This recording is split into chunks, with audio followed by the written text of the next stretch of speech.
Shalom Bapak Ibu Saudara yang dikasihi Tuhan. Mengucap syukur kembali lagi kita boleh bersama-sama disatukan di dalam keluarga kita masing-masing untuk bersatu di dalam doa melalui ibadah jam doa. Mari kita bersama-sama siapkan hati dan pikiran kita sebelum kita mendengarkan kebenaran firman Tuhan. Mari kita berdoa. Bapa Surgawi, kami bersyukur kepadamu Tuhan, karena saat malam hari ini Engkau kembali persatuan kami bersama dengan keluarga, dan kiranya urapan dan kuasa-Mu, hadirat-Mu boleh Engkau limpahkan atas kami. Kami siap Tuhan ditabur dengan benih kebenaran firman Tuhan, bentuk kami menjadi seperti yang Engkau ingini. Terima kasih Bapa, hanya di dalam nama Tuhan Yesus Kristus kami sambut berkat firman Tuhan. Haleluya, amin.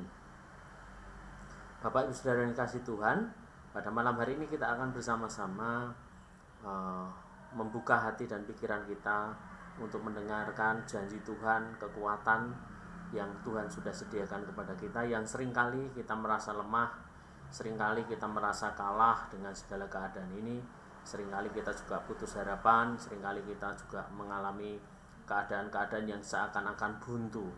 Tetapi Bapak Ibu Saudara yang kasih Tuhan, kita akan bersama-sama belajar bahwa sebetulnya Tuhan sudah menyediakan solusi dari segala keadaan kita, kekuatan untuk kita bisa menjalani semua kehidupan dengan baik dan berhasil. Oleh karena itu kita buka di dalam Mazmur pasal yang ke-81 ayat 9 sampai yang ke-11. Mazmur pasal 81 ayat 9 sampai yang ke-11. Demikian firman Tuhan.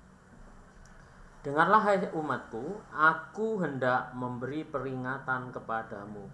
Hai Israel, jika engkau mau mendengarkan aku, janganlah ada di antaramu ilah lain, dan janganlah engkau menyembah kepada ilah asing.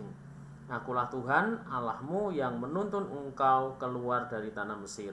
Bukalah mulutmu lebar-lebar, maka aku akan membuatnya penuh. Haleluya, puji Tuhan. Baik, dalam ayat firman Tuhan ini sebetulnya berisi tentang peringatan. Peringatan kalau kita ini harus tetap berpegang kepada firman Tuhan. Kita harus benar-benar mendengarkan pesan daripada Tuhan.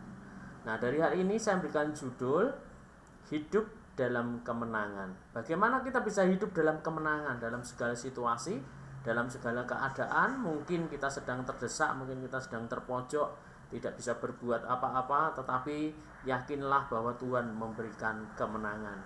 Mengapa kita menjadi gagal? Mengapa kita menjadi terpentok dan seakan-akan tak ada jalan keluar?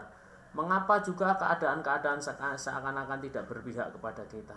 Sebetulnya di sini bukan karena kesalahan Tuhan, bukan karena rancangan Tuhan, tetapi itu semua sebetulnya ditanya adalah diri kita sendiri. Pertanyaannya muncul dari diri kita sendiri. Karena peringatan Tuhan di sini ditujukan kepada setiap orang percaya bahwa jikalau kita mau mendengarkan Tuhan, maka sebetulnya kita tahu petunjuk, maka kita tahu aturan, maka kita tahu akan setiap segala keadaan apa yang harus kita buat. Yang pertama, supaya hidup kita berkemenangan, dengarkanlah Tuhan. Jadi ketika kita mendengar suara Tuhan, ketika kita mendengar dari pesan dari Tuhan, baik ketika kita baca firman Tuhan, baik ketika kita mendengarkan khotbah, baik ketika kita membaca ayat-ayat firman Tuhan dalam bentuk ayat hafalan dimanapun kita berada, sebetulnya itu semua adalah bagian dari Tuhan untuk bisa menolong kita dan menyuarakan suaranya kepada kita.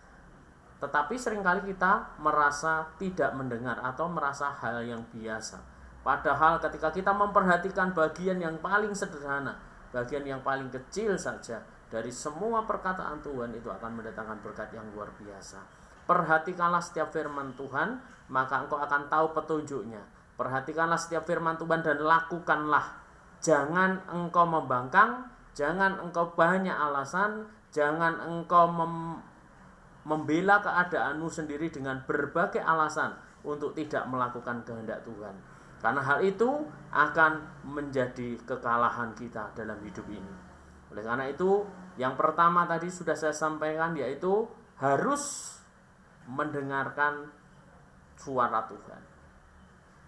Ini tidak bisa ditawar lagi. Yang kedua, Jangan ada di antaramu ilah lain dan janganlah engkau menyembah kepada ilah asing. Artinya apa? Di sini ada ilah lain atau yang kita menomorduakan Tuhan. Di sini tidak boleh sama sekali. Sekarang memang tidak ada kita menyembah pohon besar, patung dan lain sebagainya. Tetapi berhala-berhala zaman ini berbeda. Berhala-berhala zaman ini banyak hal yang bisa menjadi berhala. Yang pertama, uang. Uang itu bisa menjadi berhala karena kita mengukur segala sesuatunya dengan uang, saudara. Maka semuanya itu sebetulnya kita jauh daripada Tuhan. Kenapa? Karena uang itu bagian dari berkat Tuhan. Dan setiap segala usaha kita pun kita tidak akan pernah bisa menambahinya. Karena kekayaan dan segala sesuatu itu berkat dari Tuhan. Kalau memang itu tidak dari Tuhan, maka itu tidak akan bertahan lama. Oleh karena itu Bapak Ibu sudah kasih Tuhan, ada banyak hal. Mungkin saat ini ada handphone yang menjadi berhala. Setiap saat kita bisa pegang handphone, setiap saat kita bisa bermain. Bahkan kita pergi tidak bisa tanpa handphone. Itu juga bisa menjadi berhala. Ada banyak lagi waktu kita. Kita pun juga memakai waktu bukan hal-hal yang baik. Kita memakai waktu tidak mengkhususkan waktu di mana kita harus berjumpa dengan Tuhan. Di sini juga kita sudah memberhalakan waktu karena kita merasa waktu itu penting, iya penting, tetapi kita salah menggunakannya, menghabiskan waktu dengan segala kegiatan-kegiatan duniawi tanpa kita mengingat Tuhan. Bisa saja kita ini ngeles, bisa saja kita ini memberi alasan, waktuku kan aku pakai untuk kerja. Apakah engkau tidak punya waktu sedikit pun untuk kemuliaan nama Tuhan? Sedangkan Tuhan sudah memberkati engkau sedemikian rupa dengan darahnya, dengan kematiannya. Maka ini patut dipertanyakan kepada kita masing-masing. Jangan membuat ilah baru, jangan memberhalakan sesuatu. Pekerjaan juga bisa menjadi berhala. Oleh karena itu Bapak Ibu Saudara yang kasih Tuhan, setiap momen terbaik kita untuk kita bisa berjumpa dengan Tuhan, pakai itu. Karena ketika kita lepas, engkau merasa baik-baik saja, disitulah letaknya engkau sedang mengalami krisis iman yang kritis. Karena ketika engkau sudah diperingatkan oleh Tuhan, tidak ada yang bisa lagi menghalaunya. Engkau tidak akan pernah bisa menghindarinya, karena setiap ketetapan Tuhan ya dan amin. Jangan sampai kita mengalami hal yang demikian, tapi kita harus menyadari keberadaan kita, mendengarkan suara Tuhan, dan jangan engkau membuat berhala-berhala atau menjadikan benda-benda, peralatan, bahkan waktu untuk kita sembah atau kita muliakan lebih daripada Tuhan Yesus Kristus. Yang ketiga, supaya kita hidup berkemenangan, ingatlah pada saat dimana engkau ditolong oleh Tuhan. Kalau bangsa Israel pada saat mereka keluar dari tanah Mesir, itu harus diingat bahwa dalam perjalanan mereka diberkati Tuhan luar biasa, dipelihara Tuhan luar biasa. Bagaimana dengan hidupmu? Kalau engkau hidupmu belum pernah berpengalaman dengan Tuhan, saya yakin saudara belum mencintai Tuhan. Dan orang yang belum mencintai Tuhan akan banyak alasan. Orang yang belum mencintai Tuhan, dia tidak akan rela memberikan segala sesuatu, apalagi hidupnya kepada Tuhan. Orang yang mencintai Tuhan memang orang yang berpengalaman dengan Tuhan. Berpengalaman dengan Tuhan dibuktikan dengan kualitas hidupnya, dengan kesetiaannya, dengan kejujurannya, dengan ketaatannya. Jangan engkau berbicara cinta Tuhan, tetapi engkau tidak pernah melakukan setiap kehendaknya. Karena mengikuti Tuhan harus semuanya dilakukan. Tidak boleh hanya satu bagian dikerjakan, tetapi semua bagian. Ketika engkau harus mengampuni, engkau harus mengampuni. Tidak cukup ketika kita mengampuni kemudian membuat kita layak untuk kita ini dibersihkan dari segala dosa kita. Lantas kita kemudian layak disucikan dan lain sebagainya, mendapat kualitas terbaik. Sedangkan di saat kita mengampuni orang, di saat itu pula kita bisa saja berbohong. Di saat satu hal kita tidak jujur dengan berkat Tuhan di hadapannya. Satu hal kita memberi orang lain, tetapi ketidakjujuran itu catatan. Artinya apa? Kita harus jujur, kita harus mengampuni, kita juga harus taat, kita juga harus setia dan lain sebagainya. Tidak ada satupun yang kita tinggalkan. Itu baru yang namanya mencintai Tuhan. Jadi mencintai Tuhan tidak hanya dibuktikan hanya satu kali saja. Aku tidak ke gereja, aku baca Alkitab. Firman Tuhan berkata, jangan pernah engkau meninggalkan ibadah, pertemuan ibadah. Dan itu harus dilakukan. Karena setiap pertemuan, setiap ibadah yang kekal, yang dimulai, itu adalah gereja. Perhatikan di dalam ayat firman Tuhan. Tuhan begitu menghargai gereja. Gereja diwujudnya akan sebagai pengantin perempuan. Artinya apa? Gereja yang akan menuju pada kekekalan. Dan ini pentingnya kita bergereja.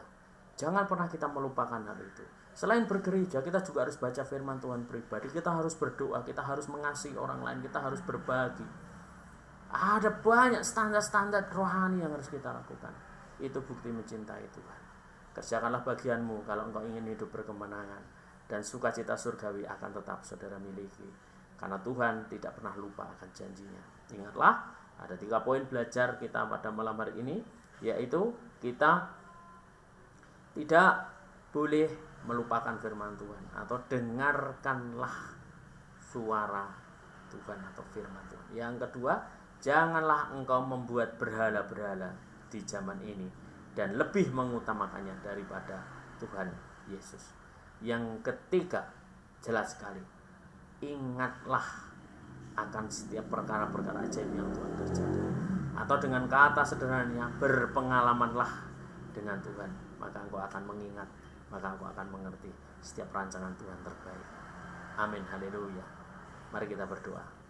Bapa surgawi, kami berdoa, bersyukur kepadamu.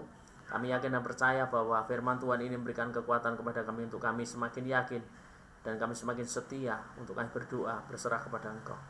Ya Bapa, kami percaya bahwa Engkau menyediakan bagi kami hidup dalam kemenangan selama-lamanya.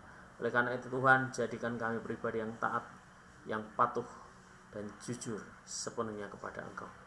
Terima kasih ya Bapa atas segala kasih-Mu. Hanya di dalam nama Tuhan Yesus Kristus kami bersyukur atas firman-Mu. Haleluya, puji Tuhan. Amin. Bapak Ibu saudara kasih Tuhan, selamat berjam doa.